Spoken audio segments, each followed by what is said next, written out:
everyone. We are back with Glen Velvet Reviews today, and I'm working on a project, just showing you. This is the start of it. I didn't show you exactly me cutting out the wall or whatever, but I'll show you what my plan is here. So obviously, you know, I have the 40-gallon breeder and the 60-gallon breeder fish tanks or whatever.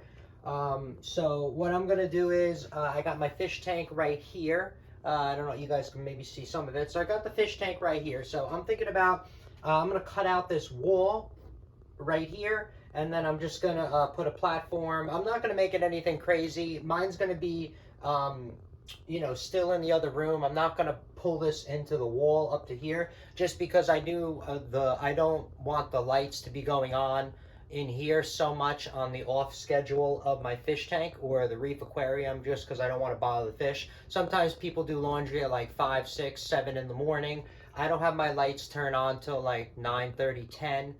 So I just don't want them to get stressed out with the, you know, with the lights going on and off, you know, in the reef tank or whatever. So my plan is that I got to raise that a little bit because it's dropped on the other side. We are kind of on a cement platform up here. I don't know how or what they built this house. It was built a long, long time ago. So I haven't really like seen what's up. And the newer houses, you can like tell what's going on. And here there's like all kinds of crazy, you know, clown stuff going on.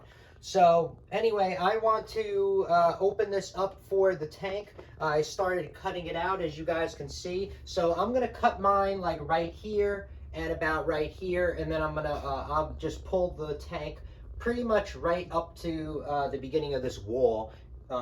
This wall is what I'm gonna pull it up to, and this way, like I said, it'll have a little bit of shadowing, so much of the light, you know, won't be able to go into it when it's not, you know, time to be waking up the fish. So as you can see, I have a lot of work cut out for me. This isn't a load-bearing wall, so that's a real good thing for me. The steel beam is right up ahead. This is the steel beam that goes across the house. So I'm pretty set on that, but make sure you check. Don't mess with a load-bearing wall. If you don't know what you're doing, you can have the, you know, the floor can start to fall down.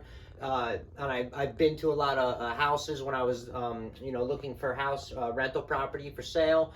When I've been to a lot of houses, I saw some that literally the house was falling down into the basement.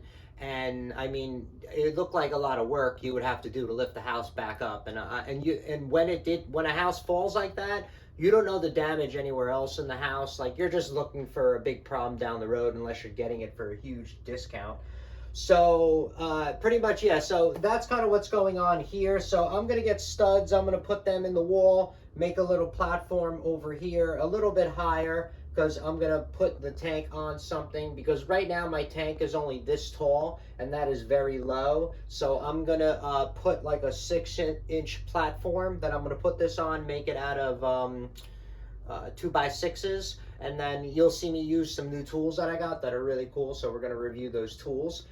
So instead of being here at the top, it's going to go to like here, and so it's going to be the fish tank's going to be roughly about this big and about that tall, of that high. So I mean, yeah, it's not the greatest height for standing up, but this is not in my living room, so I don't really care. This is in the you know, how many people are going to come in the laundry room to come look at the fish tank? That, you know what I mean, that's not really that big of a deal. So I don't really care that much of the situation of that. But yeah, that's it. This is just like an update on what I want to do. Obviously, I'm going to keep working at it. I already pulled this down and, you know, cut out the wall. I've been using my, you know, my Ryobi HP1 that I like to use. This thing's great.